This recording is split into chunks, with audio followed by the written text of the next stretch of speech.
Bonjour et bienvenue dans ce deuxième tuto déco de Noël à la forteresse royale de Chinon. Aujourd'hui on va apprendre à faire des petits sapins en bois et pour ça il nous faut donc des supports coniques en bois que j'ai préalablement peints en blanc avec mon très élégant pinceau ici.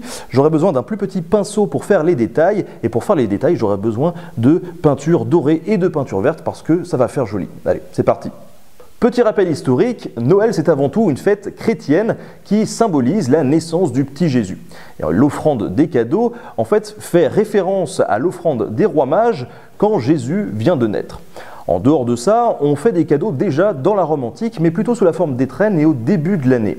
Finalement, c'est au XVIIe siècle qu'on commence la pratique des cadeaux, principalement aux enfants de nobles.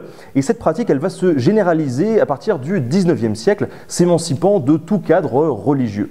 Finalement, cette tradition de l'échange des cadeaux, elle est répandue dans le monde entier, même s'il existe quelques subtilités suivant les pays. Parfois, on met les cadeaux près des souliers, d'autres fois dans des chaussettes. Voilà, ça dépend. Mais de façon globale, cet échange de cadeaux, il se passe entre décembre et début janvier, et de façon générale, surtout dans la nuit du 24 au 25 décembre. Alors pour les sapins de Noël en bois, comme je l'ai dit tout à l'heure, on les a préalablement peints en blanc.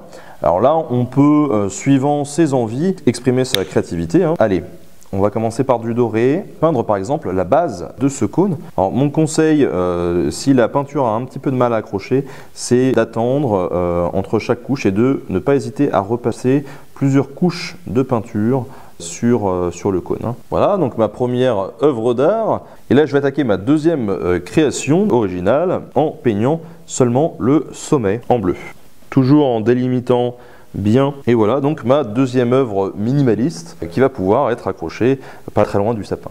Enfin, on peut totalement se lâcher en faisant des petits points comme les coccinelles, mais cette fois-ci avec des taches de couleur. Et voilà mon troisième chef-d'œuvre.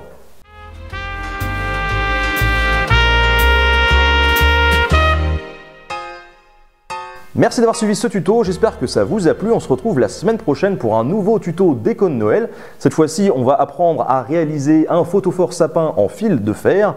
Et en attendant, n'hésitez pas à venir faire un tour ici à la forteresse royale de Chinon pour découvrir l'exposition Sapin d'hiver qui a lieu en ce moment et qui se déroule jusqu'au 2 janvier et qui vous permettra d'emprunter un parcours surprenant et haut en couleur. À la prochaine.